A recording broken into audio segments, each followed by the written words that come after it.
गोटे शून्यवासी गधे तांकु देल वास हे महापुरुष उदय गोटे निवास धन्य हे महापुरुष। गाँ सिद्ध साधु महापुरुष राजीव लोचन दासଙ୍କ जन्मस्थान आज्ञा आसतु बुली जावा आम नुआ गाँव सिद्ध गुंफा राजीव लोचन दासଙ୍କର पीठ यही सिद्ध गुंफा जानिबा किछि सिद्ध गुंफा विषय गोटे निवास धन्य हे महापुरुष मार कौन कपरुषी जाऊथिले जले हासी मार कर्ण कपरुषी जाऊथिले जले भासी निरकरी ध्वंसन पंच सखा पंचजन तिमिरकरी ध्वंसन उदय अर्कदेशने उदय सदेशने आगरे उदय दृश्य धन्य हे महापुरुष उदय बटे निवास धन्य हे महापुरुष अगम्य बने खोज अनंत मोटी को हे जा बने खोज अनंत मूर्ति को जाई नगा सोरा जीव जाई नगा सोरा जीव श्री गुरु आज्ञारु दृश्य धन्य हे महापुरुष उदय बटे निवास धन्य हे महापुरुष महापुरुष प्रत्यक्ष आनंदकार हरि बोल। मठरे रहिले मठाधीश बा महंत पूजक मध्य आम कहीपर से अपरूप भाव में ठाकुर पाखे जोपरी पूजा अर्चना थाए से भाव में समाधिपीठ में आम पूजा अर्चना रखि था। आसतु सिद्ध गुंफा विषय में किसी जानिबा। महापुरुष राजीव लोचन दासଙ୍କର पीठ होची कहीं आम जाणी आसीचे उदयवट धाम होची सिद्ध साधु महापुरुषଙ୍କର पीठ। आज ये नुआ गाँवर सिद्ध गुंफा जन्मस्थान किपरि एठारे लीलाखेला करथिले तांकर बाल्य जीवन विषय में आस किछि जानिबा। आमे जहाँ आम बाप जहाँ शुणीचु महापुरुषों विषय महापुरुष अद्वितीय जमी आमर भगवान को डाकिले जमी शुणती महापुरुष को डाकिले से ही प्रकार शुणती आमर अनुभव भी अच्छी आर जन्म विषय आमर भाई कह ये जो सिद्ध गुंफा जानते एठी महापुरुष तांको बाल्य जीवन ठारू जड़े साधु थिले तांको घर हूँ धनियापरा बटीरा आमर केन्द्रापड़ा जिलार धनियापरा बटीरा से बटीरा आसी से आसी एठी चाटशाली करी एठी गोटे मठ स्थापन करथिले। ए बालुका स्तूप थिला बहु उच्च से किछि छोट छोट गछ सब थिला शगड़ बाटुआ कोली अरख गछ तुलसी गछ से एक साधना पीठ भाव में उपेन्द्र नारायण दास महाराज जी सेठी रहुथिले।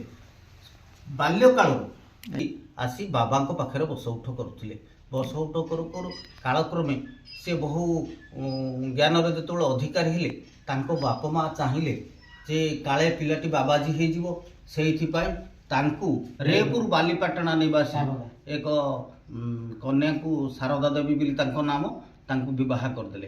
तांकर तीनोटी आउ दुईटी झील तीनोटी पुओ दुईटी झील पर सी तांकर जो साधना को अब्याहति रखी एवं से सेठी एठी आसी साधना करुले गुप्त भाव एठी साधना करिथिबारु आकु सिद्ध गुंफा नामरे नामित आमे ग्रामवासी माने करिछु।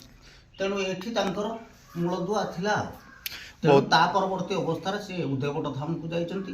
त्रिलोचनपुर मध्य तांकर एक साधना पीठ भाव में त्रिलोचनपुर मध्य अच्छी सीटी अवस्थित करथिले।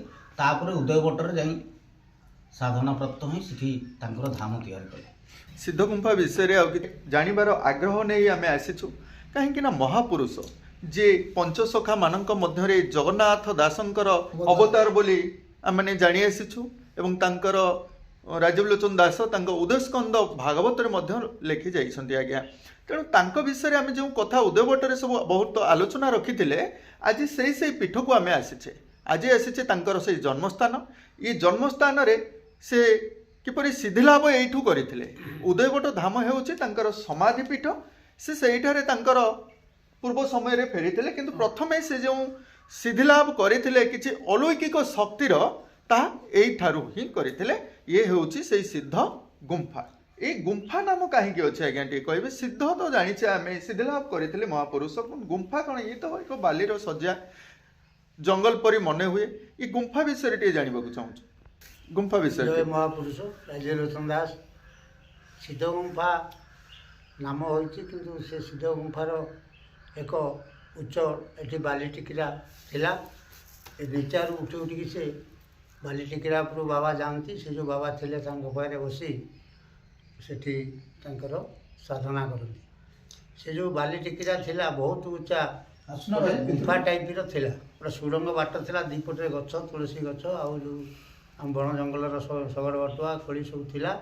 से पटे गोटे छोट रास्ता करी से गली गली करी बाबा जी सेठी तांकर साधना कर सेथिपाई एठी ग्रामवासी ताऊ सिद्ध गुंफा बोली से टिकिरा बर्तमान एठी अछि। से टिकिरा कम अछि सब उड़ी गलाय देखा चलतु टे प्रार्थना करछन्ती सकाळे संध्या रे दीप सब आ एपटे जो देखिछन्ती जो गछ एबे से गछ हमर सिद्ध गुंफार से पूजा करछु रही अछि। आमे तो पूजा अर्चना करूछु ए लीला सिद्ध गुंफार आमर जो टिकिरा कथा कहउतले बा जो बाली ये नहीं गुंफा सिद्ध गुंफा बोली कहउचे ये आज्ञा सेठी जीवा महापुरुष वर्षा को आयत करि परिथिले से विषय टे जानियो चाहूँ। से तांकर जतले मांकर देहांत होला बाबा से आश्रम थांती तांकर भाई माने समस्त सुधिक्रिया रे भाग नेले। बाबा आउ सेठी सन्यासी साथ कले गले सुधे गले न गले ब्राह्मण माने पहुँचले कल तांकर बड़ पु राजीव बड़ पु तांकर से माने सुधे नाती आमे ब्राह्मण भोजन करिवो ना। तार बाबा को डका गला। बाबा ब्राह्मण मान बहुत अनुरोध कले कल मु सन्यासी हो जाए संसार भीतर पुणी शुद्धि केमी ना आपण दाढ़ी न कले आम भोजन करूँ ना। बाबा कहले ये गोटा गोटे दाढ़ी काटिदेले आप आत्मसेवा करे हो। बाबा गोटे दाढ़ी उपरिया बेग आछान गोटे आसला गोटे आसला। बाबा सब कहले ब्राह्मण मैंने आत्मसेवा कर वर्षा आसला कौन करा। बाबा भागवत धरते ब्राह्मण मान अनुरोध कले कहले आपण मैंने आत्मसेवा करूँ वर्षा नुआ गाँव में हेब ना। बाबा भरोसा रखी ब्राह्मण मैंने आउ दाढ़ी काट आत्मसेवा बसिले। बाबा एक पादे भागवत धरी छिड़ा होती। वर्षा नुआ गाँव चतुर्पाशे है से नुआ गाँव में वर्षा ना ब्राह्मण वर्षा पूरा ग्राम रे वर्षा नहीं ना जो जगह भोजी होतला जो भोजी होतला ता पाखर केते दूर रे वर्षा होला किंतु तांको पाखरे वर्षा नाही। ब्राह्मण ने आत्मसेवा कले। बाबा कहले आउ मु एबे मोर आश्रम को जी।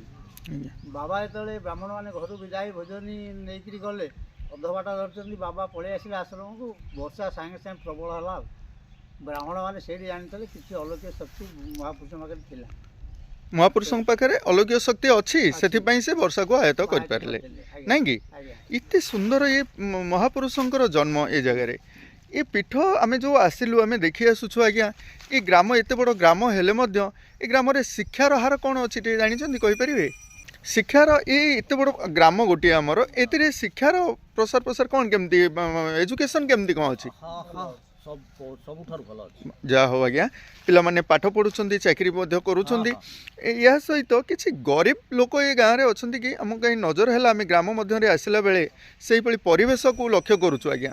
स्वच्छ परिवेश उपर टिके ध्यान देवाई आम अनुरोध करुचु आपण मानकु सेथि प्रत्येक दृष्टि रखिबे। बहुत बहुत धन्यवाद। महापुरुष राजीवलोचन दास तांकर जन्मभूमि ये होछि तांकर घर परिवार मध्य ये होछंती तांकर नाती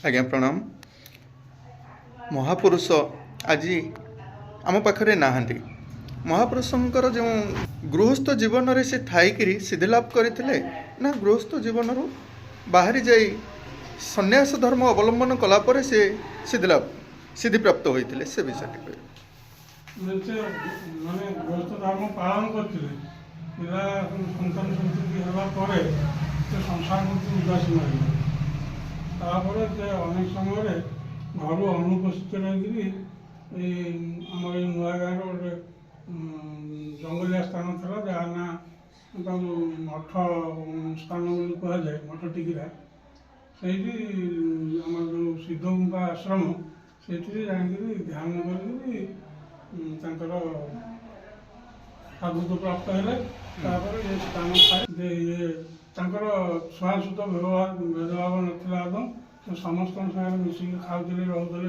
शोले करुले तेणु इंग्रेज मैंने भाविले ये जो छुआछूत भावटा से त्याग कर संभवतः से आम विरुद्ध इंग्रेज सरकार विरुद्ध जाऊँगी रखिले से अनेक कथा ठीक है सर छुआछूतर बारण को नहीं इंग्रेज मानकर जो कथाटी रखिले सेठी इंग्रेज माने कहीं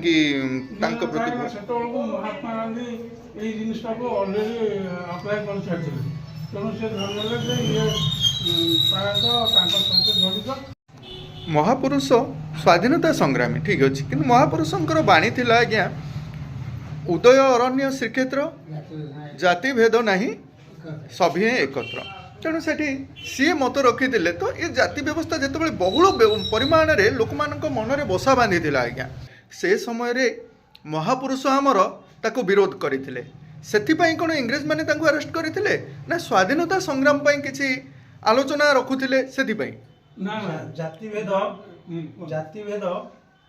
तो निजस्व थिला से जेहेतु ईश्वर को संतान थे सिद्ध साधुत्व प्राप्त करते सी कहते जो मनुष्य समाज महापुरुषों आश्रम जोड़ा थिला मुख्य उदयवट से उदयवट धाम में बहुत स्वाधीनता संग्रामी एकाठी होते सब स्वाधीनता संग्रामी से खुराक जगोते स्वाधीनता आंदोलन जी लोक आसुते जिते प्रजा आंदोलन होता से समस्ते से पंक्ति भोजन मिशुते तो इंग्रेज सरकार भाविले जे ये आम स्वाधीनता संग्राम रे ये मुख्य लोक ये स्वाधीनता आंदोलन को तेजियान कर लोक मान उस्कौन इंग्रेज सरकार विरुद्ध से आरेस्ट कराला विभिन्न प्रकार चक्रांत करी विभिन्न इश्यू रे चक्रांत करी आरेस्ट कराला से आरेस्ट पर महापुरुष कोर्ट जो राय देला कोर्ट राय महापुरुष सब जिचित केवे से हारी ना से दिव्य शक्ति थिला ये दिव्य शक्ति बेले स्वाधीनता संग्रामी को से एकजुट करते से कहते ये अंचल एते लोक एते जनबसति हे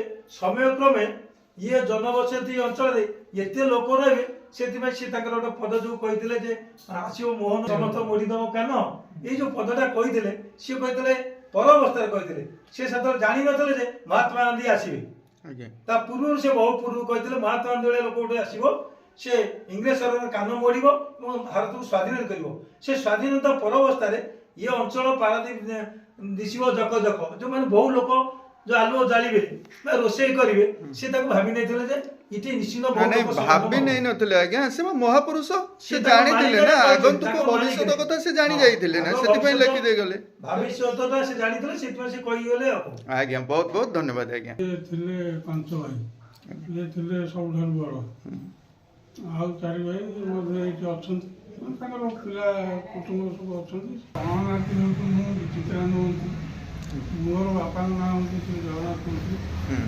बापा ना हूँ केशव चंद्र मंत्री बापा ना हूँ राजू लोकन दास बापा ना हूँ अनायत जन मंत्री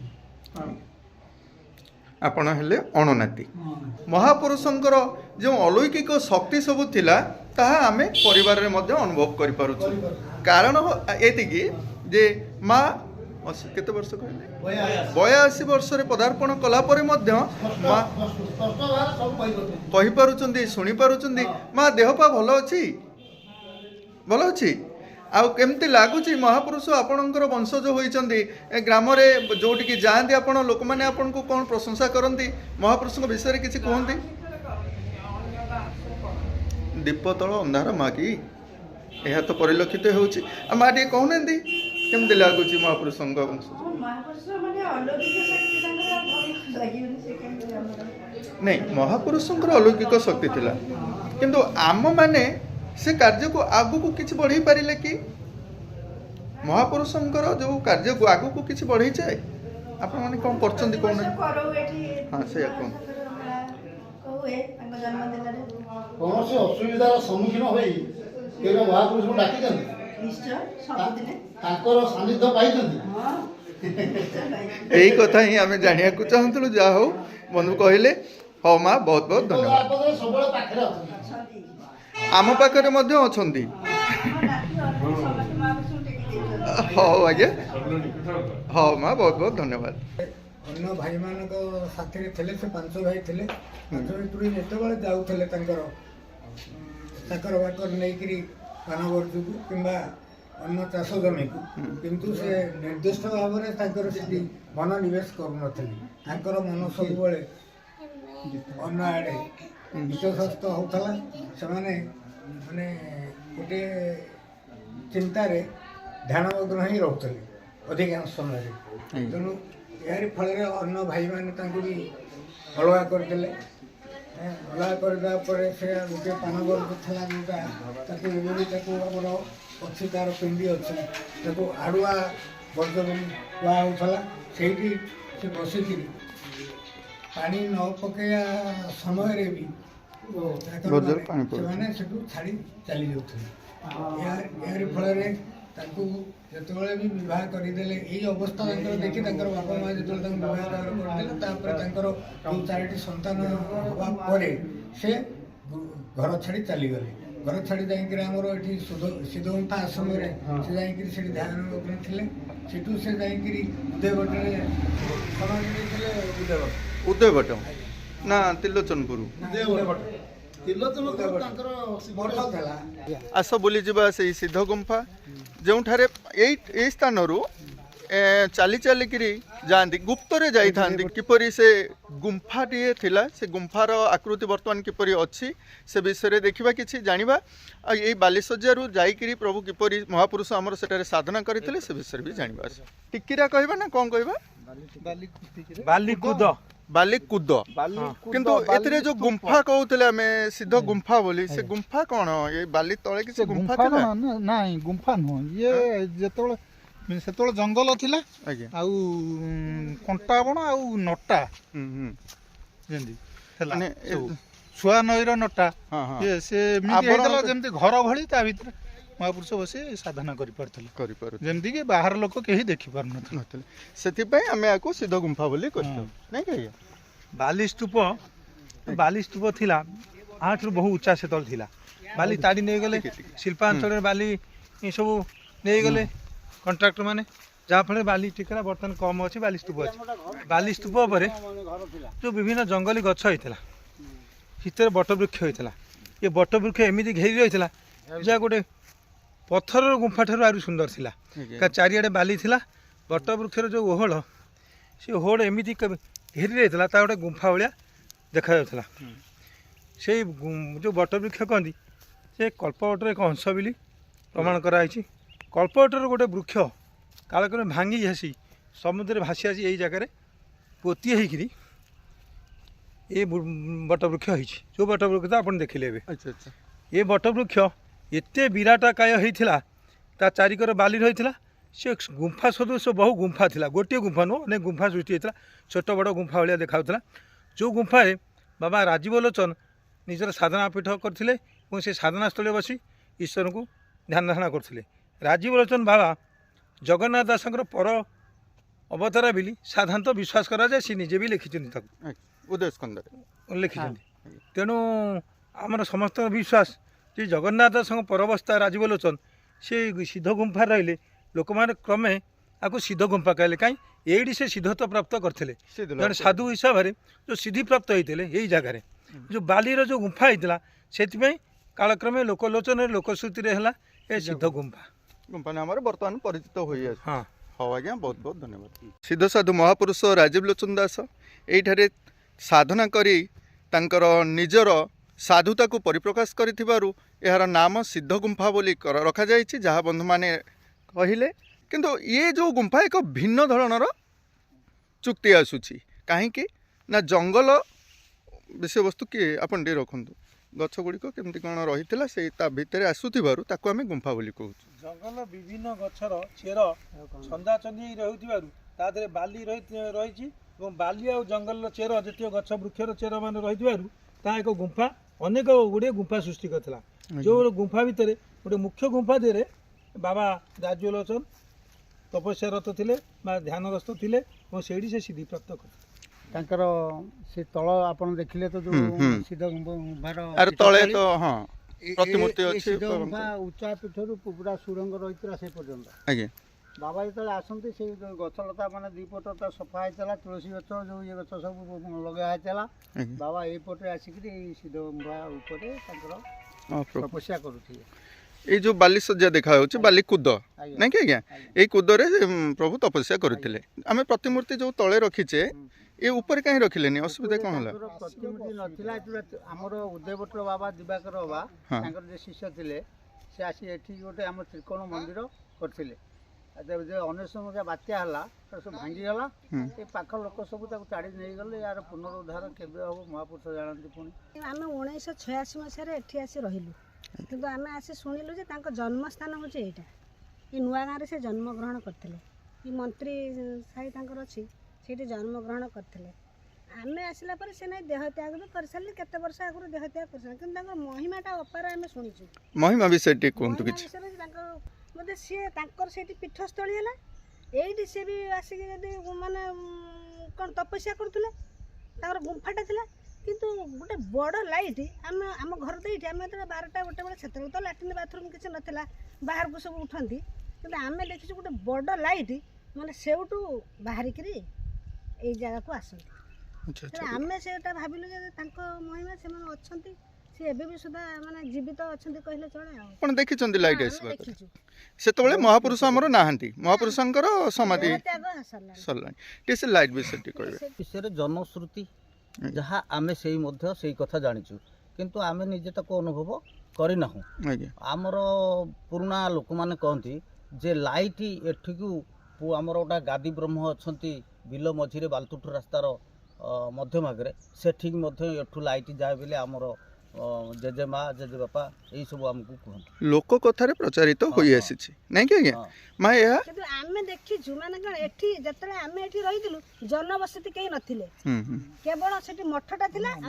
आम घर एठी थिला एठी पूरा जंगल माने दिन रे गोटे साइकिल देखिया को मिलेनी गोटे लोक तो देखिया को मिलेनी आ ठीक 12टा गोटे बेलको काउ फाउ एमिति राबिबे जे माने डर भी लागे किंतु आमे केवल आसिक एठी रहितिलु प्रथमे हिंस्र जंतु थिबे तो एठी हिंस्र जंतु सेमिति नथिले किंतु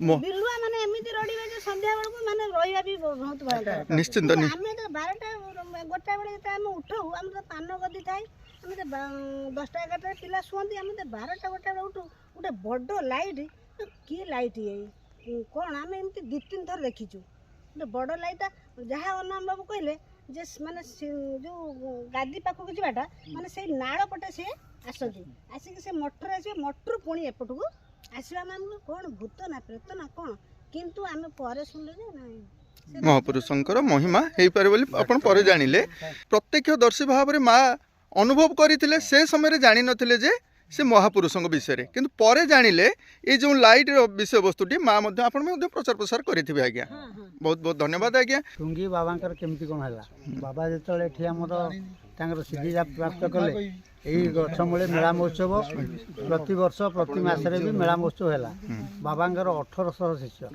1800 शिष्य 1800 शिष्य बाबा माने बाबा शिष्य हो गले शिष्य मैंने सब निज निज गाँव में टुंगी करने व्यस्त रही आमर प्रथम तिलोचनपुर आउ भितर जेना आम गोविंदपुर टुंगी आउ कालियापाट सेपटे गंडीपुर आउे एम सब बहुत टुंगी बाबा कले 1999 मसीहा जो बात्या गुरुवार आरंभ मु मोर पिला छुआ को छाड़ी मो स्त्री मोर आम मठ बुलिया आसलु से भागवत पाठ करूँ एमती पवन है जापारूँ से गोटे घरे गोटे रूम थिला 10-11 ବାଇ ଘର ସେଇ ଘର ଭିତରେ ଆମେ 80-85 ଲୋକ ସେଇଠି ଥିଲୁ।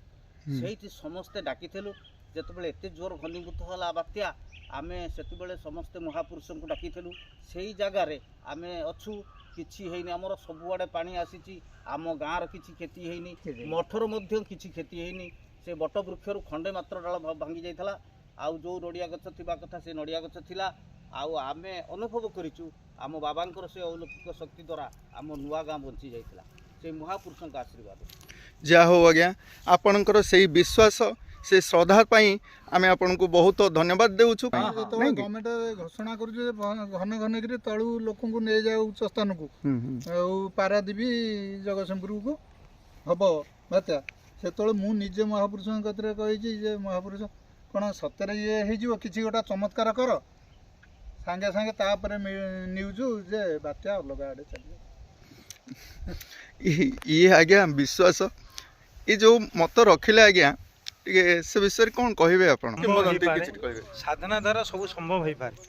ତେଣୁ ସେ ମହାପୁରୁଷ ଏତେ ସାଧନା କରିଥିଲେ ଯେ ପ୍ରକୃତି ପଞ୍ଚଭୂତକୁ ସାଧନା କରିଥିଲେ। ଯେହେତୁ ପଞ୍ଚଭୂତ ସାଧନା କରିଥିଲେ, ତେଣୁ ପଞ୍ଚଭୂତକୁ ଯେତେବେଳେ ମହାପୁରୁଷ ହୃଦୟରୁ ଡାକନ୍ତି, ପଞ୍ଚଭୂତ ତାଙ୍କ କଥା ଶୁଣେ। ଯେହେତୁ ପଞ୍ଚଭୂତ ଶୁଣେ, ସିଏ ଚାହିଁଲେ ବାତ୍ୟା ରୋକି ଦେଇପାରନ୍ତି, ବର୍ଷା ରୋକି ଦେଇପାରନ୍ତି ଏବଂ ଭୂମିକମ୍ପ ବି ରୋକି ଦେଇପାରନ୍ତି।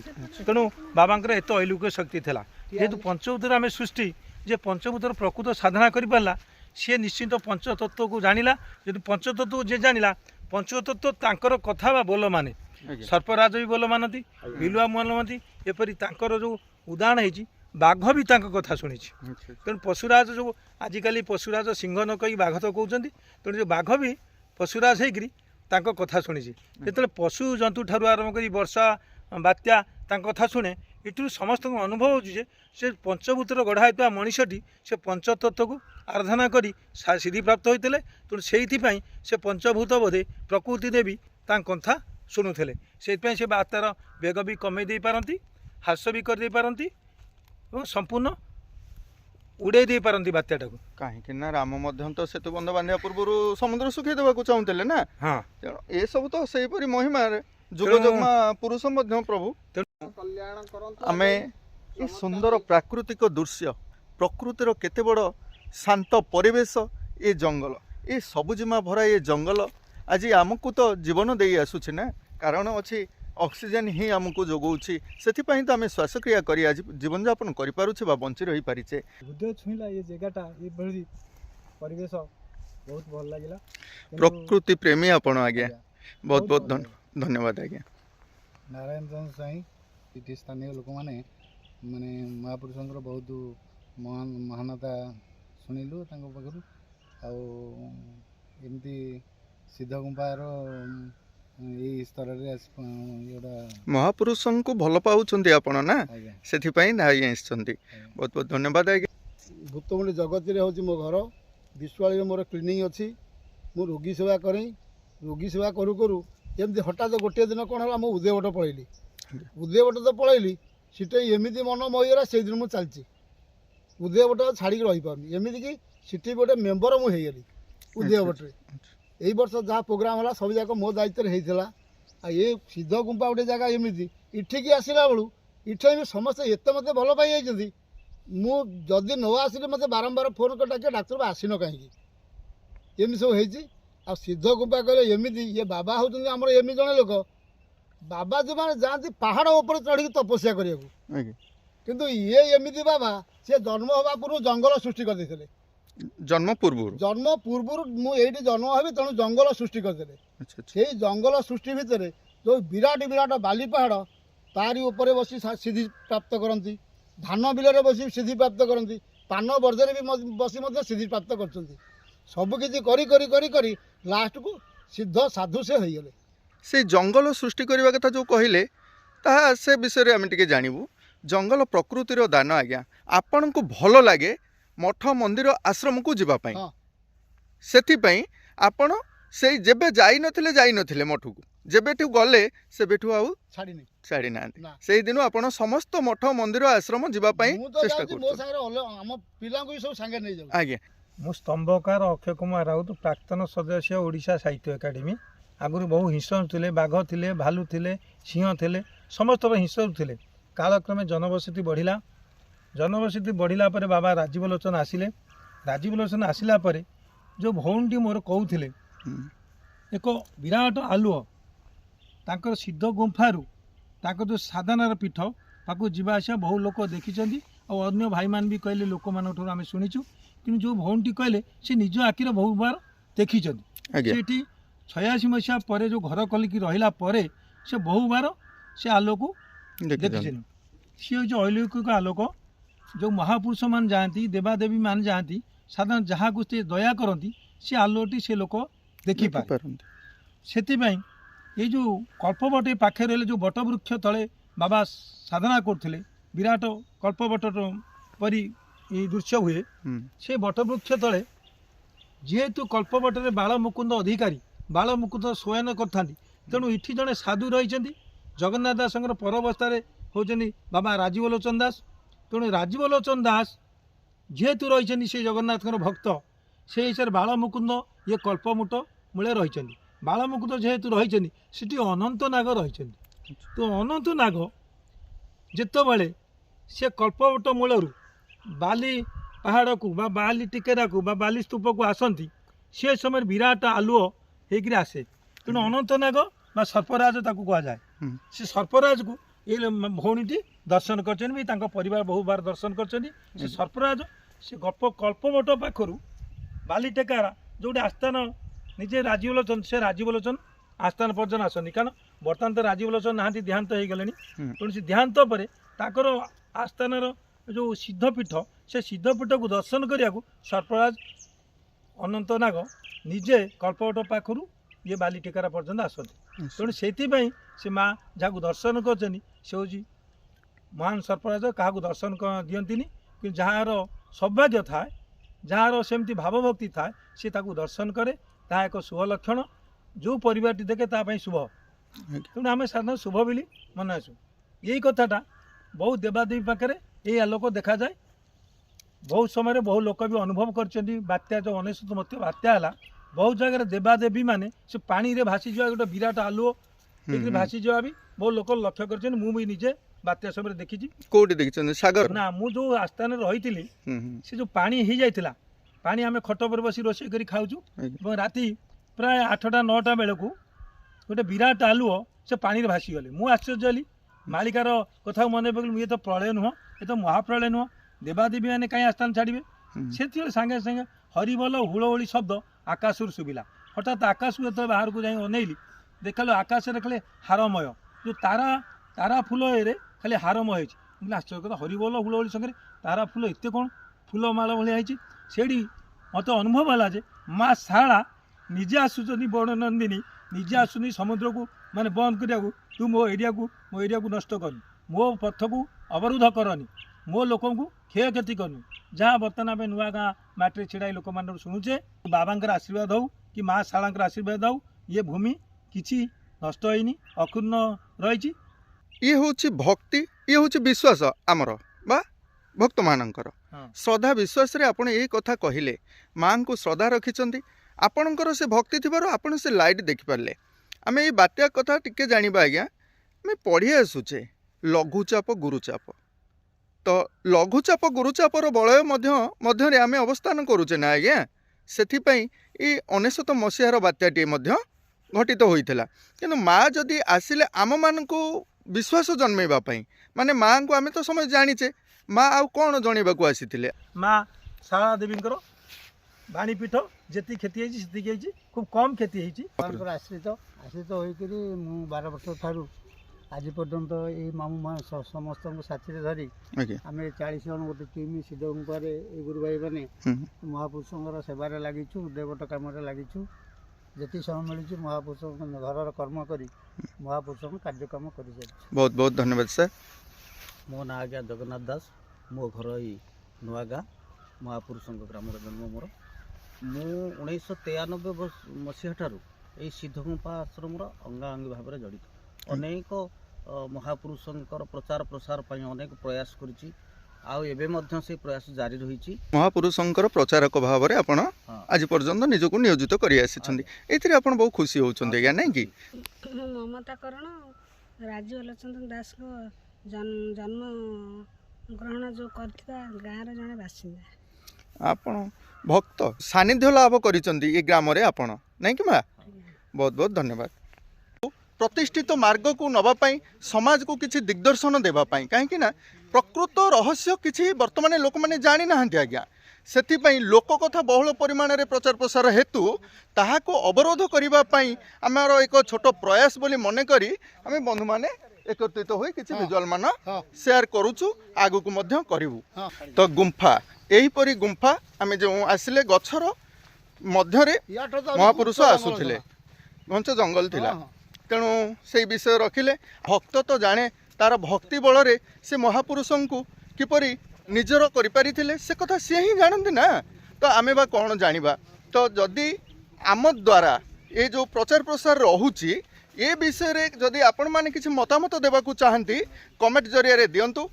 ଆଉ କିଛି କଥା ମଧ୍ୟ ରହୁଛି, ଆମେ ଏ ଯେଉଁ ପୀଠମାନଙ୍କୁ ଆସୁଛେ ଏ ପୀଠ ବର୍ତ୍ତମାନ ସେ ମହାପୁରୁଷ ଆମ ପାଖରେ ନାହାନ୍ତି। ଆମେ ରାଜୀବ ଲୋଚନଙ୍କର ବିଚାରଧାରାକୁ ଗ୍ରହଣ କରିଛୁ, ସେ ବିଚାରଧାରାରେ ଆମେ ଯିବାକୁ ଭଲ ଲାଗୁଛି, ସେଥିପାଇଁ ଆମେ ଆସିଛୁ। ତାଙ୍କର ସମାନତା, ତାଙ୍କର ଯେଉଁ ଦିଗ୍ଦର୍ଶନ ଥିଲା ସମାଜ ପାଇଁ, ତାରି ପାଇଁ ହିଁ ଆମେ ଯୋଡ଼ି ହେଇଛୁ ନା କ'ଣ ବନ୍ଧୁ କହୁଛନ୍ତି? ହଉ ଆଜ୍ଞା, ଲୋକେସନ ଟିକେ। କଟକ ପାରାଦ୍ୱୀପ ରାସ୍ତା କୁଜଙ୍ଗ ପାଖରୁ 10 କିଲୋମିଟର ପରେ ଆମର ବାଲିତୁଠ ପଡ଼ିବ। ବାଲିତୁଠରୁ 2 କିଲୋମିଟର ପରେ ନୂଆ ଗାଁ ପଡ଼ିବ। ନୂଆ ଗାଁରେ ସିଦ୍ଧ ଗୁମ୍ଫା ଅବସ୍ଥିତ। ଆସନ୍ତୁ, ବୁଲନ୍ତୁ, ଆଉ ତାକୁ ମଧ୍ୟ ଅନୁଭବ କରନ୍ତୁ। ବହୁତ ବହୁତ ଧନ୍ୟବାଦ।